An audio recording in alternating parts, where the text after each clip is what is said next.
ایک اور مسئلہ اس حوالے سے یہ سمجھنا چاہیے کہ اگر کوئی شخص سورہ فاتحہ کی جگہ پر التحیات پڑھ لیتا ہے، یعنی اس نے نماز شروع کی، تو اب اس کی دو صورتیں ہو سکتی ہیں۔ پہلی صورت یہ ہے کہ اس نے ثنا کی جگہ پر التحیات پڑھا، یعنی ابھی اس نے قرات شروع نہیں کی، قرات شروع کرنے سے پہلے ہی مثلاً وہ سبحانک اللہم پڑھنا چاہتا تھا، اس کی جگہ اس نے التحیات للہ یہ پورا پڑھ لیا، یا پورا پڑھا یا آدھا پڑھا، تو اس صورت میں سجدہ سہو لازم نہیں ہے۔ کیوں؟ اس لیے کہ یہ بات میں نے عرض کی تھی جب میں نے ثنا کے حوالے سے مسائل بتائے تھے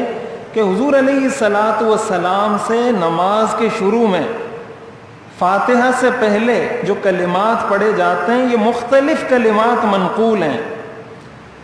صرف یہ سبحانک اللہم و بحمدک صرف یہ الفاظ نہیں ہیں، اور بھی بہت ساری دعائیں ہیں، مثلا اللہم باعد بینی و بین خطایایا کما باعدت بین المشرق والمغرب، اس طرح کی اور بہت ساری دعائیں ہیں۔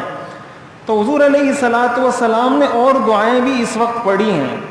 جب پڑھی ہیں تو اگر کوئی شخص ثنا کی جگہ پر کوئی اور دعا پڑھ لیتا ہے، اس کا مطلب کہ اس نے بھی کوئی غلط کام نہیں کیا، یا اس نے ثنا پڑھنی تھی یا اس نے کوئی اور دعا پڑھ لی، تو نماز پہ اثر نہیں پڑے گا، لہٰذا سجدہ سہو بھی لازم نہیں ہوگا۔ لیکن اگر کوئی شخص سورہ فاتحہ کے بعد التحیات پڑھ لیتا ہے، اس نے سورہ فاتحہ پڑھی اور اس کے بعد اس نے سورت ملانی تھی اور اس سورت ملانے کی بجائے اس نے التحیات پڑھ دی، تو اس صورت میں اس پر سجدہ سہو لازم ہو جائے گا۔ کیوں؟ اس لیے کہ یہاں پر اس نے جو سورت پڑھنی تھی، یہ سورت پڑھنی اس پر واجب تھی، سورت پڑھنی اس پر واجب تھی، اور التحیات کی وجہ سے اس واجب میں تاخیر ہوئی ہے، وہ تاخیر سے اس نے وہ واجب ادا کیا ہے، لہٰذا آخر میں یہ شخص سجدہ سہو کرے گا۔ اسی طرح اگر کسی نے سورت پڑھی ہی نہیں، سورہ فاتحہ کے بعد التحیات پڑھ کے رکوع کر لیا، سورہ فاتحہ کے بعد التحیات پڑھ کر رکوع کر لیا، اس کا بھی یہی حکم ہے کہ وہ سجدہ سہو کرے گا، اس لیے کہ اس نے نماز میں ایک واجب عمل چھوڑ دیا ہے کہ اس کو سورت ملانی تھی، وہ سورت اس نے نہیں ملائی۔ یہاں ضمن ایک مسئلہ یہ بھی ذکر کر دوں کہ اگر کسی شخص نے سورت ملانی تھی اور اس کو یاد نہیں رہا، وہ سورہ فاتحہ کے بعد رکوع میں چلا جاتا ہے، سورہ فاتحہ پڑھی اور فوراً رکوع میں چلا گیا، اب اس کو رکوع میں یاد آتا ہے کہ میں نے سورت نہیں پڑھی، تو اس کے لیے حکم یہ ہے کہ وہ رکوع سے دوبارہ کھڑا ہو اور سورت پڑھے، اس کے بعد دوبارہ رکوع کرے اور اپنی نماز مکمل کرے، آخر میں سجدہ سہو کر لے۔ اگر رکوع میں یاد آ جاتا ہے کہ میں نے سورت نہیں پڑھی اور میں نے پڑھنی تھی، تو رکوع سے کھڑا ہو جائے، وہ سورت کو پڑھے اور آخر میں پھر سجدہ سہو کر لے۔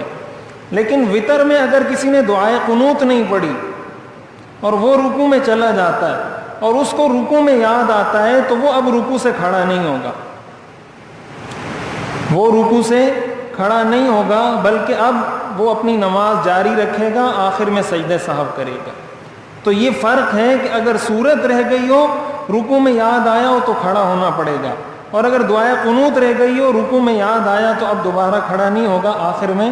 سجدہ سہو کرے گا۔ اسی طرح اگر کوئی شخص دوسری رکعت میں کھڑا ہوا اور دوسری رکعت میں سورہ فاتحہ کی جگہ التحیات شروع کر دی، سورہ فاتحہ کی جگہ التحیات شروع کر دی، تو ایسی صورت میں بھی اس پر سجدہ سہو لازم ہوگا۔ کیوں؟ اس لیے کہ یہ جو دوسری رکعت میں جب انسان قیام کرتا ہے تو اس قیام کا جو وظیفہ ہے، اس قیام کی جو دعا ہے، اس قیام کا جو عمل ہے وہ قراءت ہے۔ اس قیام میں ہمیں حکم یہ دیا ہے کہ یہ قراءت کرے گا، لیکن اس نے اس قراءت کی جگہ پر تبدیل کر کے کوئی اور دعا پڑھ دی جو قیام کا وظیفہ نہیں تھا۔ تو دوسری رکعت میں اگر کسی نے ایسا کیا ہے، اس صورت میں اس پر سجدہ سہو لازم ہوگا۔